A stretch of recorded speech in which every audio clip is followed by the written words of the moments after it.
Anwar TV, ঝামেলা TV কিংবা মনির জমি মূলধারা গণমাধ্যমের সাথে গুলিয়ে ফেলতে বাধ্য।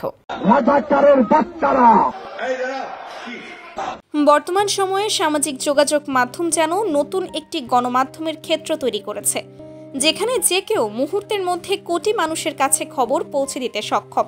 কিন্তু এই সুযোগের বিপরীতে রয়েছে বড় একটি সমস্যা: ভুয়া বা নকল গণমাধ্যমের ছড়িয়ে পড়া। সম্প্রতি দেখা গেছে আনোয়ার টিভি, মনির জমিন, বালবেলা এই ধরনের পেজগুলো মূলধারার গণমাধ্যমের সঙ্গে মিলিয়ে বিভ্রান্তি তৈরি করছে। নাম, লোগো এবং নিউজের ধরন এমনভাবে সাজানো হয়েছে যে প্রথম দেখাতেই মনে হবে এগুলো দেশের প্রখ্যাত সংবাদ মাধ্যম। এই পেজগুলো মূলত ফেসবুক প্ল্যাটফর্মে ছড়িয়ে পড়েছে। সাধারণ ব্যবহারকারীরা লোগো বা নাম দেখে ভাবছেন এটি আসল নিউজ, কিন্তু ভেতরে রয়েছে অপতথ্য, সংবাদ, গুজব বা রাজনৈতিক উদ্দেশ্য প্রণোদিত কন্টেন্ট। যেহেতু পোস্টগুলো ভীষণভাবে শেয়ার হচ্ছে, তাই মানুষ তা বিশ্বাস করে এবং নিজের ওয়ালে শেয়ারও করছেন। ফলে ভুল তথ্যের মাধ্যমে বিভ্রান্তি ছড়াচ্ছে, যা শুধু ভুয়া পেজের কারণে নয়, বরং ব্যবহারকারীর অজানার সচেতনতার অভাবে আরও প্রবল হচ্ছে। উদাহরণ হিসেবে বলা যায় আনোয়ার টিভি। এটি যমুনা টিভির লোগো নকল করে 26শে মে 2025 সালে ফেসবুকে চালু করা হয়। মাত্র 3 মাসের মধ্যে এর ফলোয়ার সংখ্যা দাঁড়ায় 2.5 লাখ। পেজটির বিবরণে লেখা থাকে এটি কেবল বিনোদনের জন্য এবং নিউজগুলো শুধুমাত্র সমসাময়িক ঘটনাকে সার্কাজম আকারে উপস্থাপন করে। কিন্তু ব্যবহারকারীরা তা বুঝতে পারছেন না। অনেকেই সিরিয়াসলি পোস্টগুলোকে গ্রহণ করছেন এবং শেয়ারও করছেন। ফলে নেতিবাচক মন্তব্য, বিতর্ক এবং বিভ্রান্তি আরও বাড়ছে। অনেকটা অনুরূপ উদাহরণ হলো ইংরেজি দৈনিক দ্য ডেইলি স্টারকে নকল করে তৈরি করা দ্য দিল্লি স্টার। এর ফলোয়ার সংখ্যা প্রায় 1,76,000।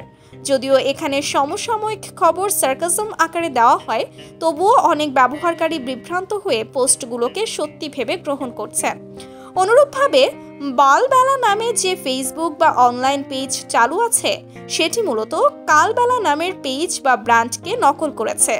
লোগো, নামের ধরন এবং নিউজের ধরনে কালবেলার সঙ্গে মিল রেখে মানুষের বিভ্রান্ত করার চেষ্টা করা হচ্ছে মানুষকে। প্রথম দেখাতেই সাধারণ ব্যবহারকারীরা ভাবতে পারেন এটি আসল পেজ বা নিউজ সোর্স, অথচ ভেতরে ভুয়া বা মিথ্যা কন্টেন্ট লেখা থাকে। একইভাবে দৈনিক মানব জমিনকে নকল করে খোলা হয়েছে মনির জমিন। ফেসবুক পেজেও মূলত রাজনৈতিক নেতিবাচক বিষয় পোস্ট করা হচ্ছে। এর সঙ্গে মিল রেখে অন্যান্য প্রথম সারির পত্রিকা ও টিভি চ্যানেলকে নকল করে তৈরি করা পেজগুলোও ছড়িয়ে পড়েছে। বিশ্লেষণে দেখা গেছে সাধারণ মানুষ মূল ও নকল পেজ আলাদা করতে পারছে না। ফলে তারা ভুয়া খবর বিশ্বাস করে শেয়ার করছে, যা প্রকৃত গণমাধ্যমের প্রতি নেতিবাচক মনোভাব তৈরি করছে। অনেক সময় ভুয়া খবরের কারণে দায় এসে পড়ে আসল সংবাদ মাধ্যমের ওপর। বিশেষজ্ঞরা পরামর্শ দিচ্ছেন অনলাইনে পাওয়া যে কোনো তথ্য যাচাই করা অত্যন্ত জরুরি। এর ফলে ভেরিফাইড বা নীল চিহ্নযুক্ত পেজ অনুসরণ করা উচিত। একই সঙ্গে ভুয়া পেজ শনাক্ত হলে তা রিপোর্ট করার বিষয়েও গুরুত্বারোপ করেছেন তারা, কারণ সচেতন ব্যবহারকারীরাই এই ধরনের বিভ্রান্তি কমাতে এবং অনলাইনে তথ্যের বিশ্বাসযোগ্যতা নিশ্চিত করতে পারবে।